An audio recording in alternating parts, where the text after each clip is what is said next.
Alright, so I'm going to make another video on this. Talk about a few different subjects. Okay, so well, before I have to make a few different videos. Just got done eating. Been eating a lot of beans. Here in this room, I really don't cook, and I'm trying to stay and go back to my diet of just beans because it's very nourishing to the body. At least I believe so as well. So I try to get, now I'm getting a variation beans. I've been eating a lot of pinto beans. Funny thing is my dad used to drive a Pinto, which is the Beaner, the Ford Beaner. Anyway, so I get different beans because it's really healthy, and it did help a little bit to lower my cholesterol. And I just overall think it's better, and I feel better when I lose weight. I don't know why. I feel more mobile, more better, more healthier. I know for a lot of people, being skinny is not particularly something that is always looked at as healthy, especially when you're 5'11". But I feel better this way. I feel, hopefully, but, I don't know if I'll ever be able to go back to lifting weights again. But to eat healthy is so important, especially since I've had cancer before. I don't drink, I try to eat very healthy, and, I try to have some sodas, which I even feel guilty of at times when I'm drinking it. And I've been doing this for a long time. I mean, I could never explain to you enough how healthy much more I would have been eating had I been not abused so much. So I figured, so right now I'm eating a lot of beans. It makes me feel, so when I have a burger or have some ribs or something, out in the streets, it's okay. It's, a one-time thing every once in a while, but it's just overall, I feel better, and it's just healthy, and I need to eat this way because to make a balance of my life, of how I lived many years prior, my prior bone marrow transplant, chemo, and all that other stuff. If I want to live for the long haul, for the long time, my best chance is if I'm going to have to eat healthy. I'm not going to have a choice. And I enjoy it. I mean, I like mixing it up here and there. But anyway, I kind of been blabbing off about some other stuff that I want to talk about. So, I'm taking these GED classes.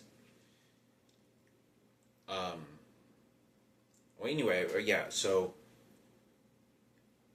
but I'm going to have to make another video on this because it'll be more interpreted better. So, I don't know if you can see this. This is my room.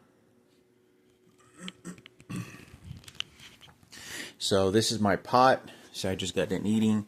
I throw some beans in there, and I let it cook for like 8 hours all through the night. And it cooks really well because I don't know anything about cooking, but it's ceramic, I think they call it, the fabric or whatever it is, the ceramic or ceramic. I don't know what they call this type of material, but it has a very even cooking, and it cooks the beans really well. So I throw in a tablespoon because you're supposed to have salt in your body. Too much salt is really bad. So I don't know if a tablespoon is too much for that amount, but I put a tablespoon. It's just about a tablespoon, sometimes a little bit less, and fill it up with water, and then I throw in some tomatoes, or just that's it, just beans and maybe some tortillas. So that's kind of what's going on. If you could take a look at my fridge, I'm not going to be going to the food pantry because they keep giving me food that isn't very good. So I got my beans. I try to keep them fresh. I got a few different spices. You ground cumin. You put jalapenos. I got my salt and pepper. I got iodized salt, and honey's supposed to be it's supposed to be really good for the physical body. Very, very healthy. So I got some oats here. I got a couple bags of them. So they're supposed to help lower cholesterol and have a lot of health benefits. and it's also a plant. It's also a piece of a plant from the earth. So there's not too many alterations necessarily they'd be able to do, and it's, like I said, has a lot of health benefits. So I'll throw that in and have some honey, which is supposed to be good to strengthen your immune system.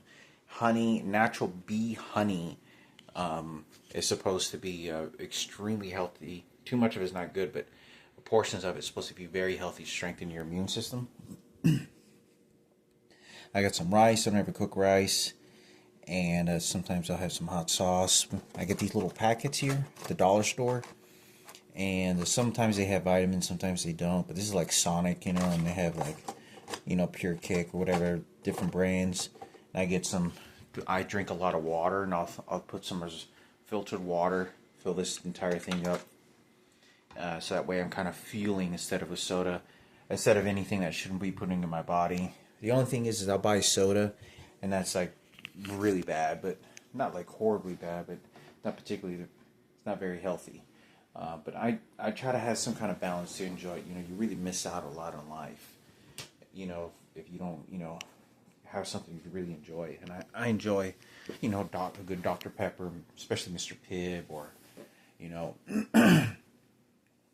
but anyway, I get tired of that, soda as well, but, it's got my filtered water, and, they were giving me some really, the food that they gave me a couple of times now over at the Samaritan food pantry was fucking spoiled. It was like mold on there, and it was like soggy, like it had deteriorated. I can't do anything about that. I try to be grateful, only pick out what's healthy, what's resourceful, and then I guess I have to throw it away. I don't know really what to say. It's very upsetting because, I can go to the Fiesta or a dollar store and buy a packet of beans and be very much more grateful than the food that they're being given at the Samaritans, because a lot of it's not healthy. It's not even fresh, and I have to eat all of it within 1 or 2 days. Otherwise it's spoiled. Like I got these little yogurt ice creams, and that it was over a month old when they gave it to me. I had maybe like 3 or 4 things that were still good, and I don't drink coffee. They gave me cream, and they gave me a chicken I had to eat very fast. They're in the freezer, But that's kind of what was going on with the circumstances of everything that was kind of going on. So tomorrow I got my liver scan. I just got completed with my other sexual transmitted diseases, gonorrhea, chlamydia. I finally completed a couple days ago, and I'm gonna be trying to keep things basic because I got a pretty tough month for the rest of this month, and probably also next month, trying to complete my GED. So for my GED, I decided, since I'm really broke, I have no money, like I can't even make, it's too much of a risk for me to go, because when I get on the bus, I have to think that I'm very likely to buy a soda. I'm very likely to stop by, maybe get like a taco or two, and I tend to always not just buy one taco or two. I tend to buy like three or four or something, and that's a fortune of money. And I can't be going there twice a week or once a week and then taking the bus. It's extraordinary the amount of effort, when I thought, well, I got a lot of time now. I try to think about myself that I could be working 8 hours a day at a day job, and to be in a position where to use my time wisely, okay, to be as productive and grateful for it. So I thought, okay, so I just it also gives me ability to sort of size my brain up to see how well I function, how well can I learn, retain information, and understand it on my own without somebody else's necessarily help. So I'll be on the internet, I'm looking at these videos an hour length, and I did score a 142 on the math test, which means I only got like and I need a 145 to pass, which means I got like 2 or 3 answers wrong out of that, and I would have, if I would have gotten like 2 questions right, I would have passed the test. But given the fact that I'm going to just push it there where I got really, really, just really lucky, I'm going to have to say that out of the 142, I'm going to say I definitely feel very close without any studying. So if I study and I watch these videos and I'm going to take my own notes, and then I'll try to sort of memorize and sort of have these structural patterns that kind of help me attribute a passing score, it'll be great. So hopefully I got 2 more tries. If I fail twice, I have to wait 60 days and I get to try it again. So that's the plan. I cannot go overfetched.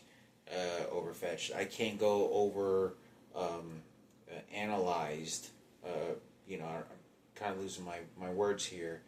I can't get over frustrated that if I fail these 2 attempts, then that's it. There's always gotta wait 60 days, go find a job. I just not gonna worry about it. But I'm gonna do my efforts, because if I pass, it's gonna be like life transforming for me, because I've never understood my entire life that, because every time, even when I was 20 years old and I was working, I was like, oh, I want to go to school, I want to learn this, and I knew I could, but I don't have a GED. I don't have a GED. I don't have a GED. And like, you don't understand. If you don't have a GED, you can't do anything. Like, you can't learn. I'm not saying about jobs.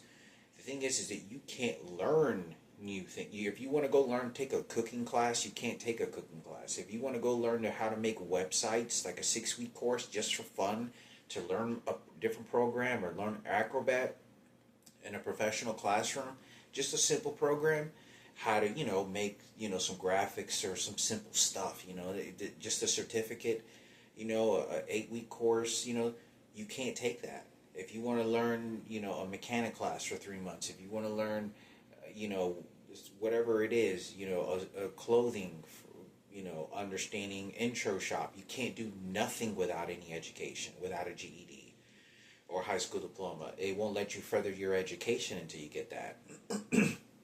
So you have a huge range. So everything had really stopped me from being like, oh wow, because with the GED, I'll be able to apply to many different places. I could go scuba diving instructor. I could, do all kinds of stuff, given my health allows me to. So I would have a brilliant and forward a lot of things available to me.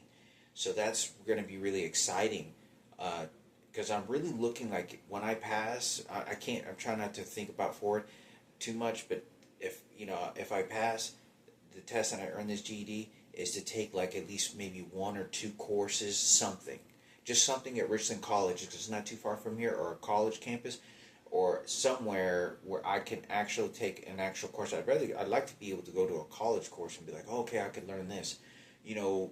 There's a huge list of things that you can take that it's just a class. You could take an art class.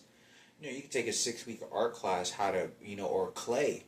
Better, you could take a clay class. They have pottery, how to make pots. You could take a pottery class, how to make pots professionally or whatever, for 6 weeks, at some place. I could do that, and I could be certified to do that, or whatever it may be. So, but that's always halted me from everything. So, and, to really kind of do this for my mother, Mr. Girardi, and for myself. Unfortunately, this never happened, and I'd be like the oldest person ever to get a GED, oldest. So, so that's just kind of what's going to happen. That's just kind of what happened with this situation.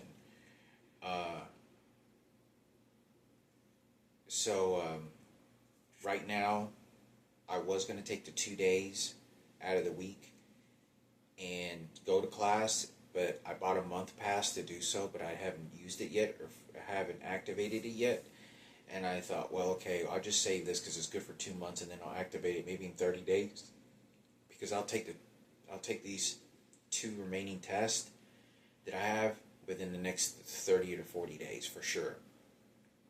And what I'll do is, if I pass, great. If I fail, well, both times I can't do anything, but I have to save that bus pass for an entire month because I don't want to be laying here doing nothing. I have to get a job and use that ticket for something. So if it's even going to the mall and hanging out and, start working on music or something, buy production software, most likely it's going to have to be a job. I have to be doing something because I've already bought the ticket. But even then, I need the money. I need the extra money because I have to save up. Because once I get my GED, my plan of this whole situation, as soon as I complete my GED, I wanted to go to Israel and Jerusalem and, go there for like 2 months and soak all this Jesus, the land of the holy, of all the biblical stories and everything that goes on. Take many church tours, have a good balance and understanding, and because I need it for my life, I need it for my family, and I know that I'm going to need it in the future.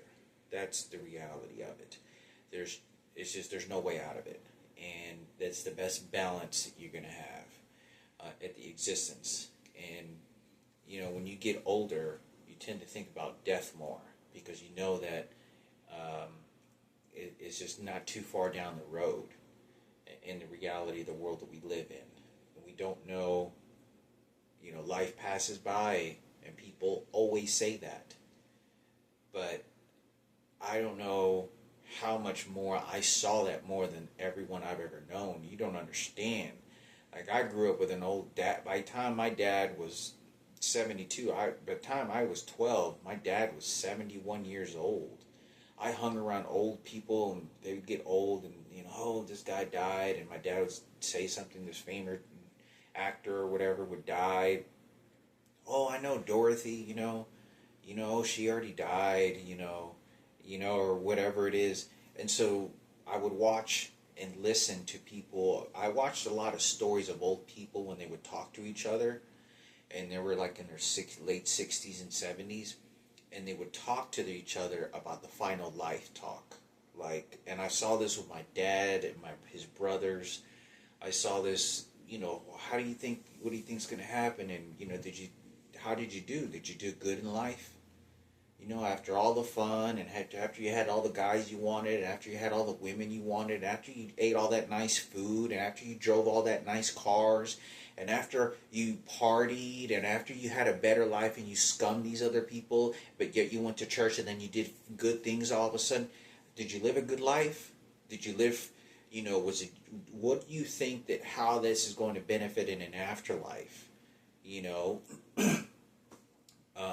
And all these sort of, I was around this a lot, and then from 12 years old, I watched, I used to go to nursing homes, and I'd watch people get sick all the time, and it was just, that was a huge roller coaster of situations. I was just literally just thrown into the pool on that one. When I went there, there was no counseling. First of all, there was no counseling. Okay, in this place, there's no counseling. You just learn that this is life. That this was like, I got to be a part of this, and I got to make the most of it. And I have to believe in God that He is teaching me something when He's doing this. And not just saying like He's just teaching me, but the opportunity to say to myself and learn that I can gain tremendous knowledge from this, and I did. Knowledge from these elder people of being wisdom, the wisdom that you get, the reality of the stages. It's a different perspective that when you talk about it as opposed to when you're actually there, because you watched, we live our life always thinking that there's this light at the end of the tunnel, and we don't know, but we have faith, and we're supposed to have faith, and you do all this good like you had faith, and there is, but we do not know. And people want to tell you otherwise, but you see how fragile life is, and you see how careless it can be thrown into a trash can, and you see these, it's just, you see the differences, and um, there was no counseling, there was no money, and then I got the worst of it. I mean, I don't know, you could get scummed like that the way that I did like that. I would, you don't understand, that sort of build up. I talk about, it's almost kind of like you hear some people talk about like their emotions hurt. Oh, they had a bad day at work, whatever the fuck it is. And you talk to a person that survived in the Holocaust, or you talk to a person that lived in Nigeria, watching children be macheted in front of them. You go to Mexico and you watch, then talk about, I watched my entire family get set on fire, and I watched my husband and children get chopped into little pieces in front of me by the cartel. And we had nothing to do with it, and this woman is now has no family or nothing. She's crying on camera. And I saw this in real life TV, and she was talking about this. And you compare your emotions to what you think is struggle to compared to what somebody else's struggle is. And anyway, so kind of passing gas right now. So that's kind of the situation. Is so I got older, and I was going to lead to this story. So anyway, I get older, going to nursing homes. Turn 18, my best friend dies. He's like my brother. Horrifically killed. And with someone else. And in front of his girlfriend at the time, and in front of the other Edward, or my other friend who had an identical twin, had another girl there with him. They went on a date, and she saw the whole thing as well. She saw the whole thing, the whole thing that happened. I met her a couple of times, but what happened was, that happens. Mr. Zarate is dying already of cancer. Robert still wanted to go have a good time, and this happens. And so I wanted to get to this story because I wanted to talk about it earlier. Hopefully this is going to be gathering information to whatever you want to make it into. I don't know who has time to watch these videos, but hopefully you can put something together and make it very, very clear. Because right now my stomach's pretty full, and I feel like I'm not saying the story all great. But anyway, so Mr. Zarate's dying in the hospital, and I visit him a couple of times, and I'd take Robert, and I'd drive his dad's truck a couple of times. A few times taking Robert over there because I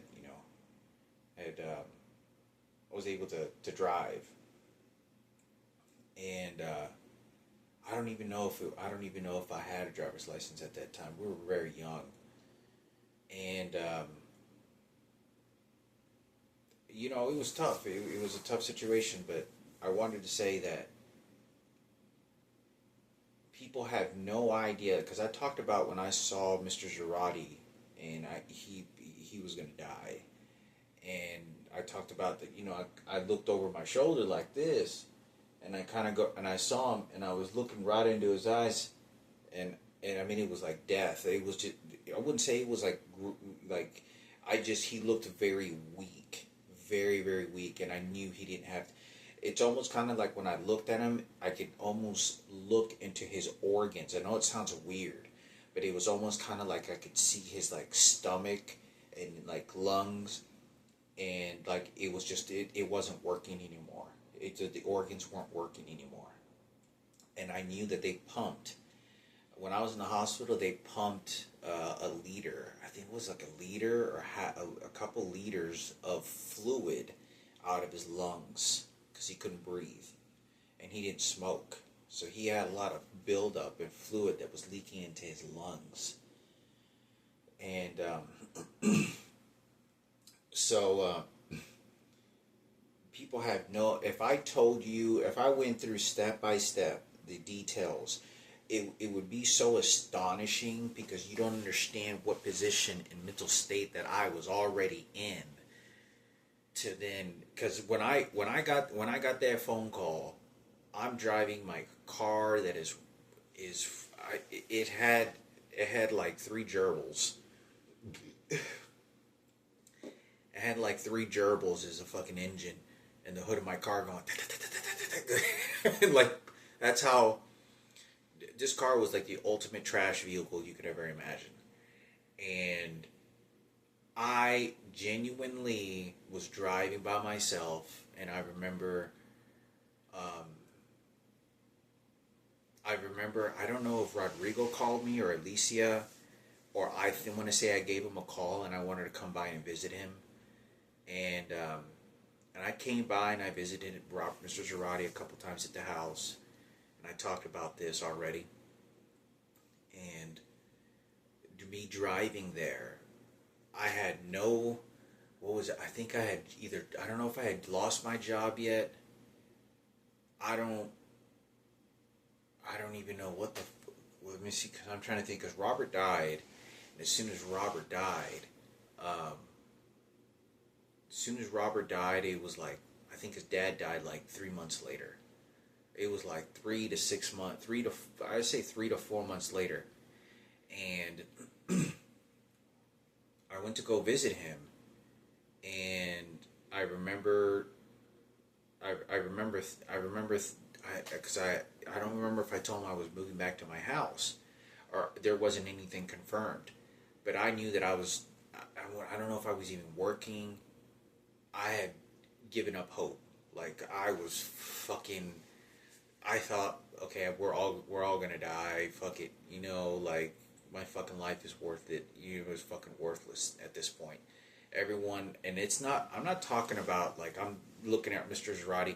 I'm thinking because like at that time, my mother, was like, her boyfriend had so much control, and I was so pissed. My dad was dying in the hospital.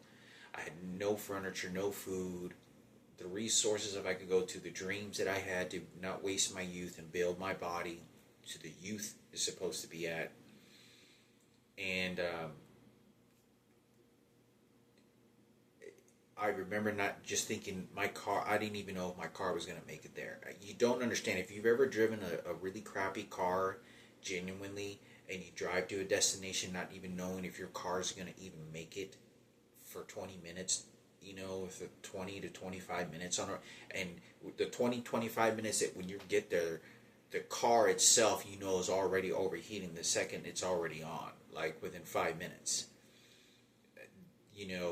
I mean, let me tell you, ghetto those cars is. They used to put, and this is like, in the people, the poorest areas figure out how to fix cars. And I was told, and I don't know if the people did this before, but you can break and crack eggs, and you can put it in the hoses of the fucking radiator or like the water pipes. And what happens is it overheats and it'll seal any leaks that it has. And there was the crazy methods that people would come up with to tell me, like, when your flat broke, you crack some eggs, throw them in your fucking hoses, and it'll fucking fix it. But I didn't do that. I don't remember doing that. But maybe I think the person that did that prior, and but I was just thinking that my car. Here I am driving to death. And I don't even know if my car, I'm thinking of Robert being killed. I have no place to live. My dad's going to die. They're going to take $175,000. I feel tired and weak. I have no fucking clothes. I'm thinking about, like, I'm going to let the most beautiful vagina of pussy and women lead my fucking life. And I'm never going to get a chance again with these young women, when they're fresh. And I just plummeted, horrifically plummeted. And anyway, but there's all these stuff that's going on, and death is definitely one of those situations where I'm like, it's not that I'm regretting. I felt like it was my duty. It was my job, and I needed to go there because you don't understand the method, the mindset that I have, and the experiences was much more active than even Alicia knew. How often I was actually involved with Mr. Zarate, him picking me up in the morning or spending the night, and then, by that time Alicia wasn't around, she had already left to school, or it was just a lot. And so we used to like sneak out of Robert's window in the middle of the night and shit, go smoke weed, you know, and he'd clock his dad, and there was just all these things, and so every time he saw me, he was getting a reflection of his son, and all the years, and so you know, I'm driving there, and you just there was really no resource for me to go to. It's a very different mindset because in the world that I live in, there's not a safe haven. There isn't a safe haven at all. And for me, now that I've been homeless and slept outside so many times, it's a very different existence. Very, very, very different as an understanding as opposed to when me being homeless, it was like at 18 years old, you don't even understand when I was living at 15, 16, the abuse that I was having to deal with and bullshit and no food in my fucking fridge and scavenging off of other friends' refrigerators and going to Robert's house for food. It was just constant. Nobody knows those stories. Nobody cared. And so all that pain and all that stuff accumulates. And if you don't ever be able to describe and talk about this stuff that you went through, somebody else is going to erase you. And that's what they did. Just like my sister, who died a minute ago. She got thrown in her trash can and that was the end of it. The more the time went on, well, we'll just make up a story and get the money later. I'm not blaming my mother. There was relatives that were involved, 100%, and then you just keep shitting on it, and but it's horrific, like, so,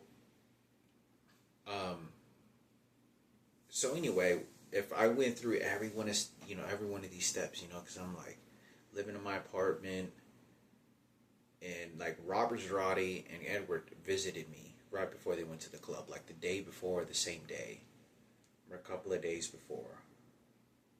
I want to say it was like a couple of days. They both came into my apartment, saw I was struggling. Robert Zarate felt really, really sad for me. He felt really sad, and like he always was. Very, very.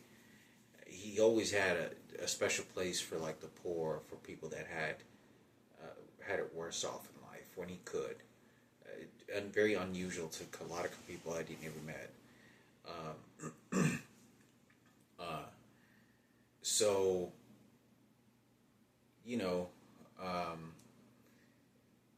anyway,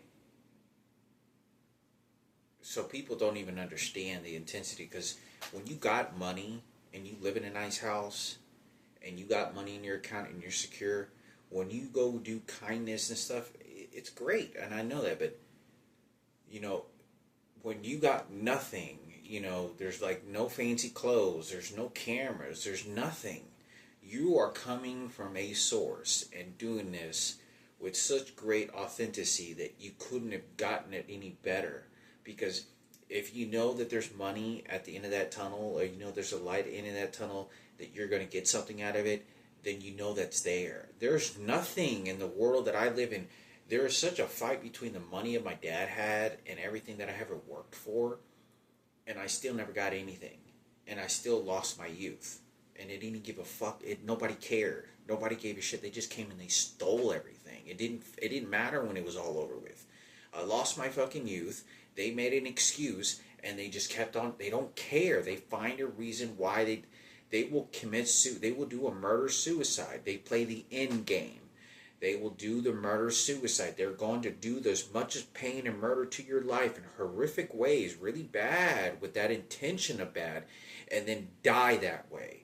So even when they blame themselves, you're gonna feel guilty for the shit they fucking did, and that's how they want. They don't. It's so self-absorbent. It's a fucking disgusting. It's like a rottenness of like greed and selfishness that it's fucking. It's hard to describe that somebody would behave this way, especially when they had money and had these things, because there's people that are were so much more equipped, like myself and so many others, and they don't care, But you'll never hear the stories. It's too late. They'll make whatever they want up. The leaders make up the stories and whatever they want. They're always going to get what they want. Um, so anyway, I thought it was important. Make a video, talk for a little bit, kind of what's going on, and I can feel like I'm passing gas right now. I swear I can tell they're just pressing this button that makes me pass gas. And it's not like gas that's building up, because it's not like a whole lot of gas. So it's a machine that squeezes the intestines, and it just pushes air out of my fucking guts. But anyway, so initially when this happens, you know, it was weird too. You know, it was so weird, because it wasn't so weird. Nobody really knew that story, the intensity of it. It was, to see something like that. I felt so great. I felt so fortunate to be allowed in that circle of family like that, to see something like that in life.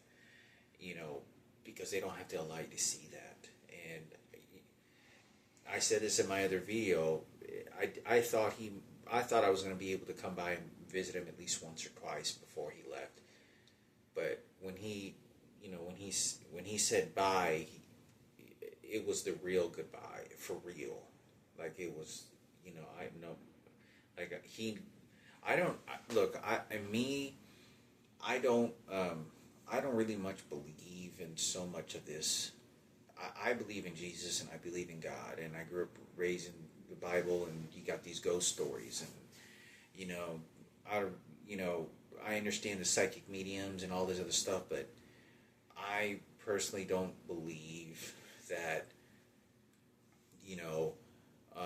necessarily it's fate. I think that like when I heard him and I'm walking and am I leaving, and it's just kind of like that last moment for real. Do I believe it's like a sign from God, or that was supposed to happen? I think it was a natural way to happen. I don't, and people call that God, but do I feel like a messenger of all the life things that God ever knew about me? That was supposed to happen? No. I believe that a lot of things happen, but I don't think that was necessarily. To me, it's always more important to keep stuff like that to who it really belongs to, and not strip that emotion and mental experience like what Alicia had with Mr. Girardi and what she had with her brother, and make this about me, even though I was there a lot, is to enrich that and not say that I gave you that. No, it was already yours, and to live that way.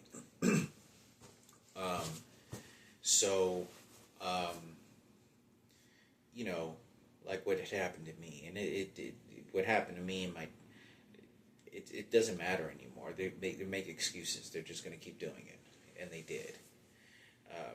I can map this out much more better. So you can't put, don't worry, you'll get it in the afterlife bullshit. So anyway, I thought I had a very great mental forward way of approaching the circumstances, and understanding that, to make the best of it, to be gentle, and thinking that I can't believe I'd experienced. And I remember sitting there thinking, I could hear people, crying and talking in the rooms and stuff, and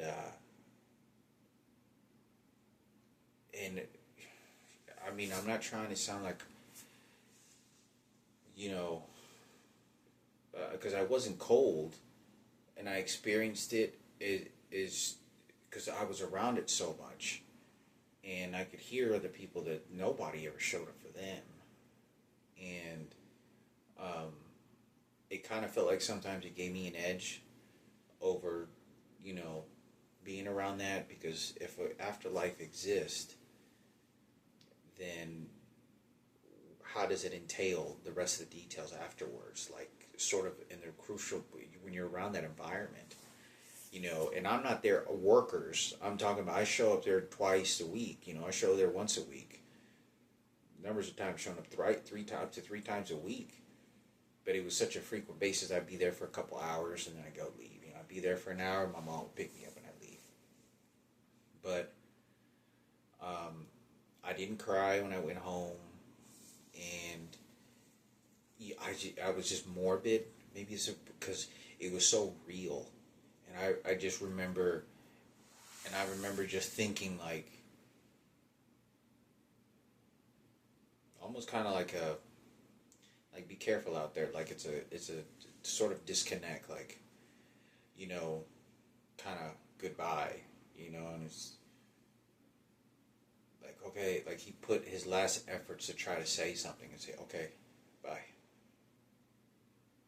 And you don't understand that I would be in the truck with Robert Zarate all the time, picking up at the movie, and he'd buy me something to eat at Wendy's, and I would get up in the morning and he had pigs in a blanket already cooked or some taquitos.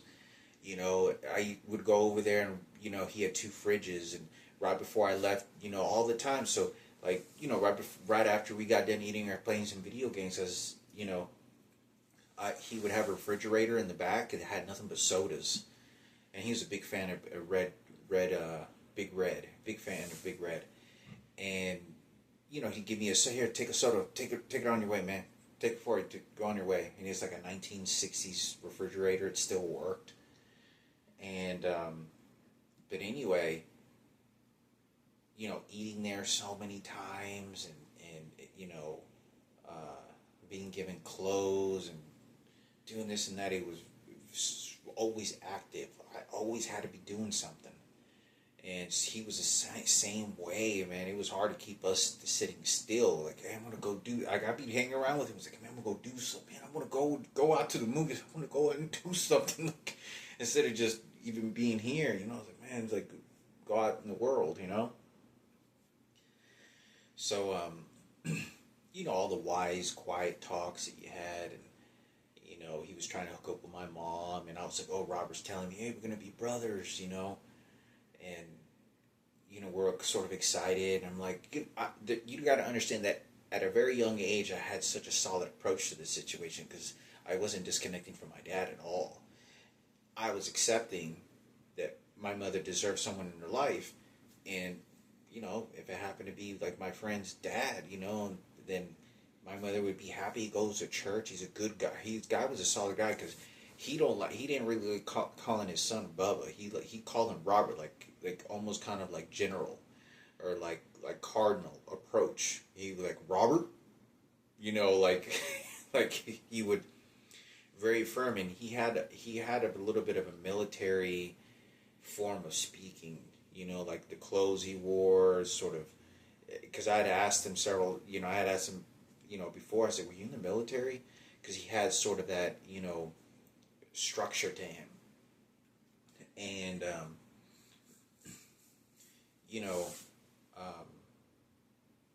I was in such a horrible situation, and I had been trashed. So, man, like, I know there is not one person I know that would have tolerated or could have dealt with what I dealt with. Especially, now that when I try to tell you the story, people don't want to tell me, because now the people I want to talk bad about are sick.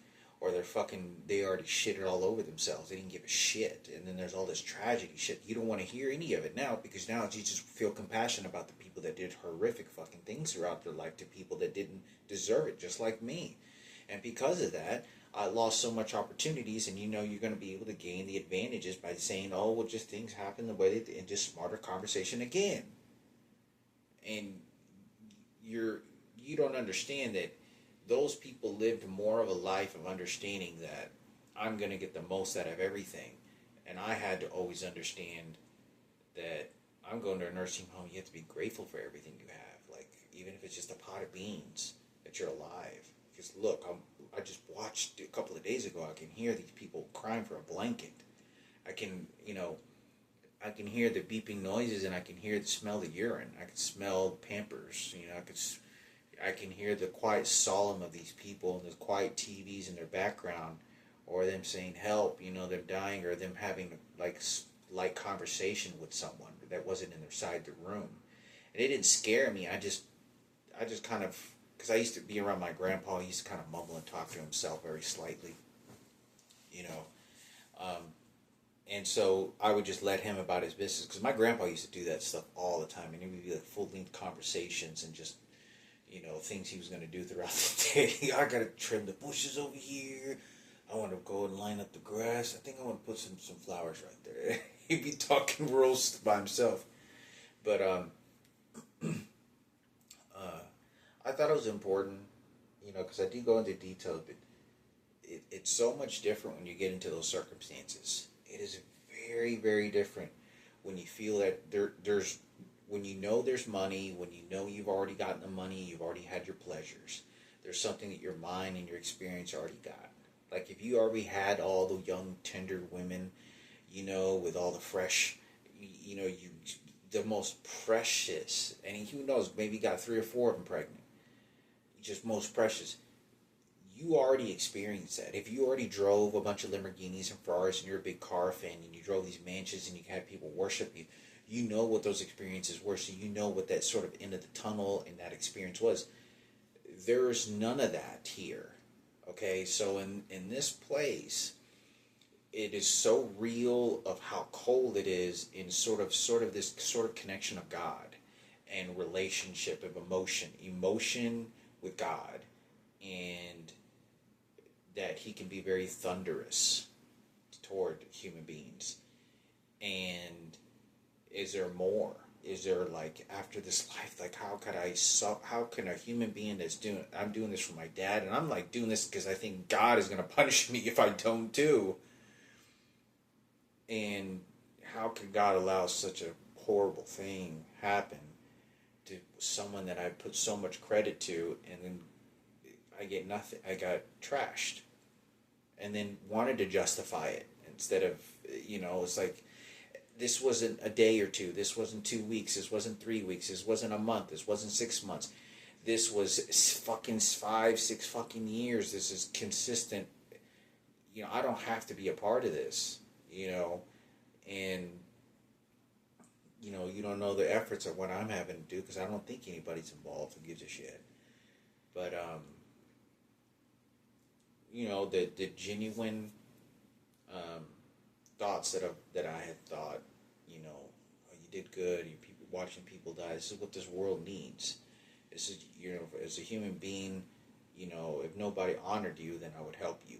If you dealt with the sick and dying, man, like for those that deal with type of stuff like that, and you don't, especially in 1944, graduating. Oh man, you couldn't even sit down on a bus. You can't even drink from a fountain like the white people do, and you're taking care of the dead. You wheel them out in the hospitals. They put you around diseases. Like, man, but the compassion that you have toward a human being. Now I'm gonna go and discuss. I've had my broken down situations pretty bad where I felt like, I'm not going to go into details with it, but like when I was in Vermont and this guy was like dying, I didn't notice this. I don't know. I didn't notice this, but I read this up a couple of days ago. They say that when people are very close to dying, very close, they said that sometimes they start talking and they go into like a full-blown conversation as if nothing is absolutely wrong when they've already been told they're terminal. And I forgot what it's called, but I'm not aware of it. I didn't know what there was. Haven't done enough studying in it. I'm sure there is, but I read this up saying that there's people that are like, they got like 6 weeks to live after having cancer for 6 months, and they're getting close to death, and all of a sudden they're just fully alert and blown and fully awake and having conversation, and like nothing's wrong, and they go into this sort of like nothing is absolute, like they don't have cancer, they're like everything's normal, and they go from that to like looking like they were just dying just 10 minutes ago. And so I saw this guy, old guy, and I felt like I knew they were shooting electronic devices, and I don't know if I said something wrong, and I thought, well, they probably just don't want me here, and I kind of cradled the guy's legs a little bit, and kind of joked because, I thought, well, I'm building these church stuffs, probably best to give this guy maybe a shower, but at this point, I'm starting to be worn down to the point where I'm not able to retain too much anymore for myself because there's just too much shit that's going on that I don't. I know exactly what's going on in the price, but the price is, you know, I give wherever I can, and I'm not gonna go down the route of this whole guilt trip of people doing this shit to me because I've went through this, and at this point in my life, I had to be careful as well for myself, and but I gave a Thanksgiving card. Was out there, and I thought about it. I was like, I taking a look and observing. I walked by his house, and I don't know if the guy's still alive. He may have already passed away now, but he looked like he was in pretty bad shape. And but he was becoming, the circumstances is the thing that I felt so disappointed is I know that I would have been able to, I would have, got to get this old man a shower or help him out, do some compassion, yet I have a crucifix in my room, and, but I felt disappointed that I sort of, felt broken of that nature, felt of that nature. I should have been, because I was so used to, I was younger, but it gets to the point where you just, there isn't any money. This is so far a hatred and selfish and greed that I have to look out for myself. This is fucking crazy. This is, I'm nearly digging in trash cans for food. I can't believe that there was this number of people stealing money and living like this, and this is what they're doing to me. This is what they fucking did. Well, who's the psychologist here? Well, I'm gonna fucking die. What are you telling me? But anyway, that's probably more of a disappointing. I was like, well,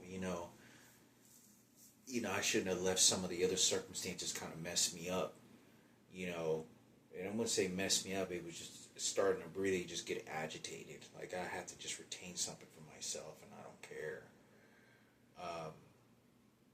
But you can only give what you can, and you don't know what people have done. Remember that. You have no idea what some of these. I know it's easy to feel compassion, but sometimes you don't know what people have done, and they're 80 years old. So you want to feel sorry for them because they're just so determined to live that you don't know how many people they hurt and how devastating they were with that intention to just feel like that throughout their life. And they get there and they're old now and they don't give a fuck. They are nasty. They don't talk in that manner anymore. They're like, oh, drink that poison. It's okay. The poison is good. You see how I just talk now, and you don't know any better. And they're fucking. There isn't a stopping point in their brain that doesn't. There isn't. And they fucked up, and you don't know that. Some of them did, some of them didn't. And but you give them the benefit of the doubt that was a journey of life that they got, But I was going to Children's Medical Center, no counseling service, and my cousin was telling me she was gonna die, and I'm like, what the fuck, but as far as I look at it as, I gave gave sort of a welcoming that wherever his journey is, and told him, if you feel, be careful out there in the nursing home. She's, they're going to put me in a nursing home. I said, yeah, man, it's somewhere pretty bad out there. And I'm being brutally honest as I can to say that. And, just to be a heads up, somebody to live their life, and you have to, wish them well in whatever journey that is. And it looked kind of staged to me, the fact that, it seemed a lot trashier than it should be. And I'm like, I don't know if this is psychology, but I don't like playing this psychology game. I don't like this. Someone maybe doing this. This is a nasty game, and I don't really find this a game. Um, it's a dangerous path to take. Do you kindness and you go about your business, but you know, you know, I guess it was a huge disappointment. I mean, when I had my bone marrow transplant, it was there wasn't anybody. I mean, I was just all by myself. I had to take care of myself. You hear about all these stories on TV, like, oh, feel sorry for me. I had to take care of myself, and I was young in my prime, and it was just me, But anyway, um, that was probably a little disappointment. I thought I could do a little bit better. That was disappointing. It kind of makes me think, well, the next time I'll work on something better, if there is, whether it's another card or maybe just one extra visit or maybe something else, So like I got my mother a plastic little kit, and I was gonna decorate it, buy some medical supplies, and it has a wooden handle because wood always represents like Christianity and like the wood cross, the olive tree or whatever, oak tree. But I thought that would be a nice thing to do. I think that would be attributing to love and kindness and to the way that I should have been maybe when I was younger, and I wasn't so much. It wasn't because of what people understood, but it's too late now. But anyway, you have to think of yourself. It's a lot of times, you know, you know, there are people in this life that you don't know how much work they've done in helping those that are in need, and really in the most genuine ways.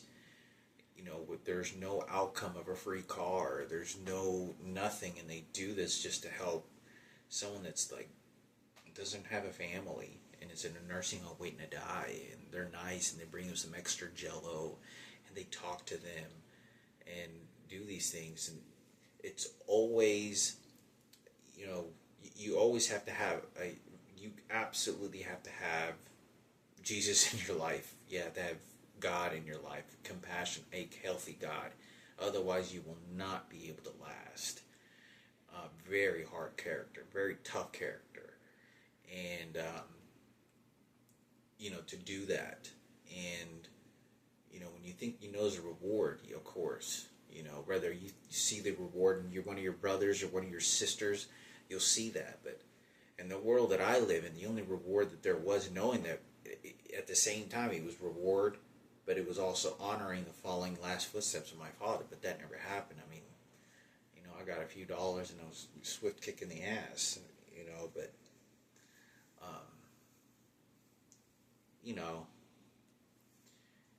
as far as the circumstances goes, I thought I'd talk about this for a little bit. I sometimes I come across some circumstances. Some people kind of, I guess, maybe try to alleviate, maybe, but I think the guy was all right. I think you'll make it. I think you'll do what you want, and you kind of gave your token, and seemed to be able to make a mental decision for himself, make a journey happen. To me, in my opinion, he had more choice in his life than I did. That's the way I kind of looked at it, but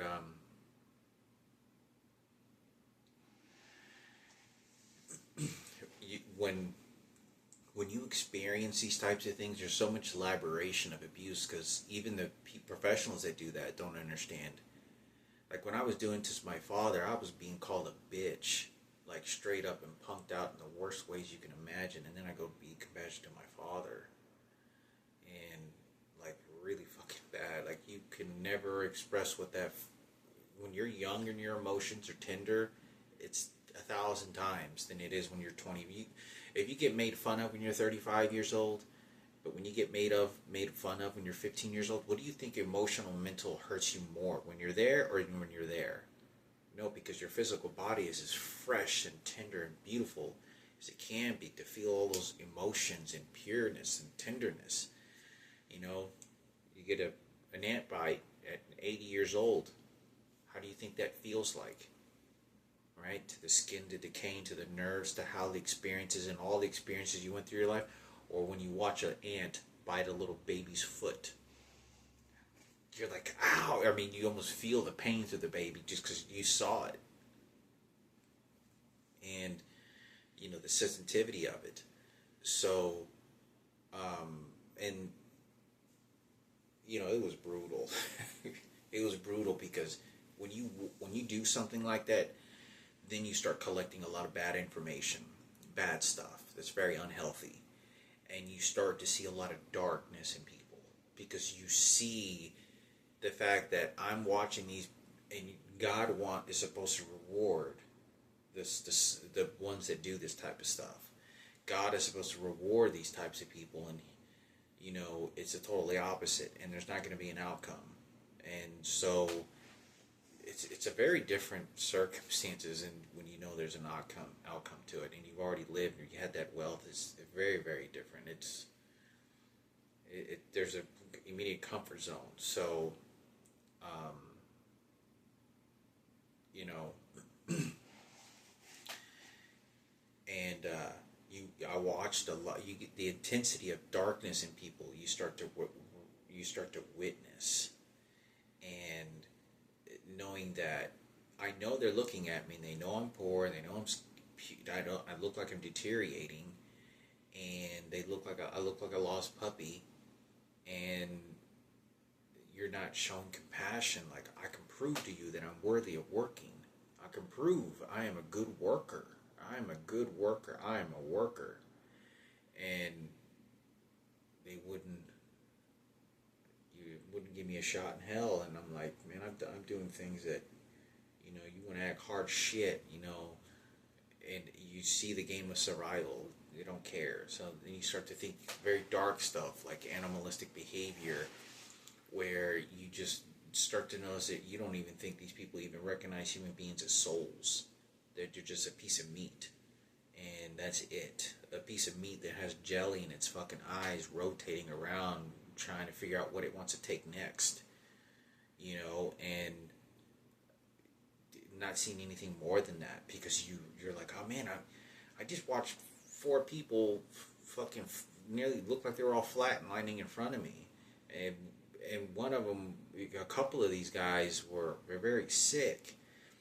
And I go back to try to make a career for myself, and I'm being told I'm going to be kicked out of the house. I'm being, you know, told, you know, I need to get a job. I'm told I'm going to be 18 years old. I need to get this, all kinds of stuff. You know, my dad's about to die and shit. And, like, this guy kills himself in front of me. And it's just, you know, but anyway. So anyway, I thought I'd share some of these stories, talk for a little bit. I don't know who has time to watch these videos, so and there was something else I wanted to talk about whenever I saw Susie. There was a guy by the name of Hector at that company that Susie Molina sent me to, and I remember talking to him, and he was a Mexican guy, and he seemed like a really legitimate, good guy, but there were other guys at that manager, and I remember there was another manager right over there, and I'm telling you, they were eyeballing the entire situation. They didn't give a shit. There were some good people that were looking up because they knew the others were showing up to take whatever they wanted, and they were after. Anyway, so, you know, I remember being young like that, and even when people didn't know my story, I would watch and how they would test me, and they would use their age as a wisdom against me as a horrific way to just like a fucking bear, you know, a grizzly bear just wandering in the fucking woods and finding a little baby, you know, lion cub and ripping it to shreds because it's, it's a different species. It doesn't. It's just there to eat. Take whatever you want, and that's what it was doing. That's what this manager guy was doing. This is what this individuals. They didn't give a shit. They don't give a fuck. You have a fucked up mother. Fuck you. I'm here to take your fucking worthless life, and I'll take anything. Scum you, and I'll manager again. I mean, I've been around people like that. I mean, disgusting motherfuckers. And you could just sense that they were not good. They were monsters. They were parasites. And when I say parasites, like some of these job sites, like I wanted to beat the fuck out of these guys, like just to hurt them, because I knew the disgusting behavior they were doing. I wanted to make sure and make just really awful negative things, really bad, angry, because I knew I didn't deserve for what they were doing, and they were doing just out of selfish greed. Now I know better now, because that was fucking why, how much of the details, but they didn't care. They were 55 years old, 60 years old doing this when I was fucking 18 years old. They don't give nothing. Nothing worthless life. I mean, they don't care. They'll take advantage and rape your shit out your mind and don't give a fuck.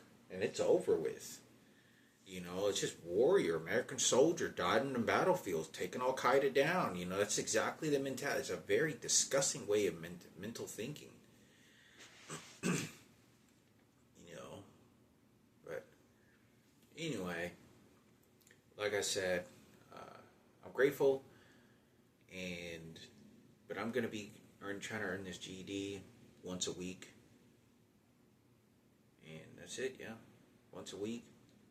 Study this online. I got my liver test tomorrow. I just pray to God to be grateful.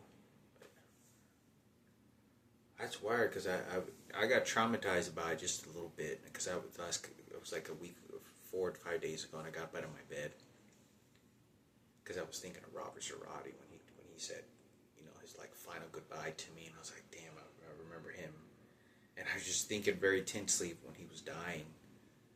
When I would look at him, I don't, for some reason, I don't know, it sounds weird, but I don't feel like I saw cancer in him. I just remember it was like I could see his organs and they weren't working anymore.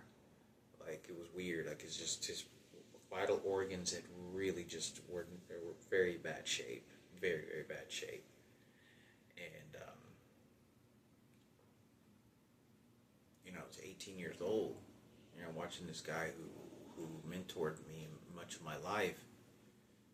Very caring person, very nice man, a very, very, very nice man who went out of his way, like almost,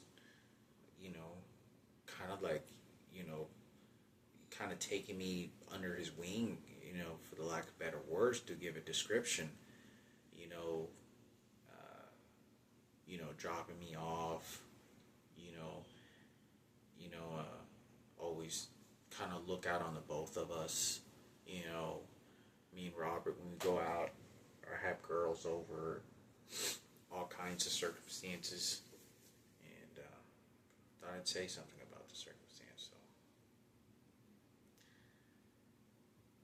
So it was because it's good to mourn, it's good to have an understanding to it. I don't think it's good to I'll brush it off, and I didn't brush it off even then, but it's like, wow, I remember him saying that, bye to me. And I left, and I was afraid that was going to be the last time, but I was like, man, he'll make it, or maybe I'll get to see him again, and I didn't. And he had died very shortly after that. It was like a couple weeks, maybe a month. I wouldn't even say like 3 weeks, 2 weeks. I don't even know why I waited that long. You have no idea the chaos world that I live in. It's like being told, like I have no resource to go to, and I'm going to this guy's house, and I barely can fend for myself. This is like for real. And I'm taking the God fucking journey of just doing that out of compassion for your last moments of life, because I appreciate for what you did to me. I appreciate the nice things and putting food in my stomach and give me a nice meal to eat and enjoy the day when nobody else really wanted to do that. And nice cooked meals and play video games, and had a lot of familiarity with the type of food that he ate, and we ate at the dinner table, and the TV and the movies and, the boxing and the mentorship and, the advice about life, and joking. He used to come up with the most creative jokes all the time. It's wild. I don't know where he would come up with this, but he would always come up with these jokes, all these like, I don't know where he got them from. He was coming up with these nifty little jokes all the time. But anyway, yeah, I'll talk about for a little bit. I gotta go to bed.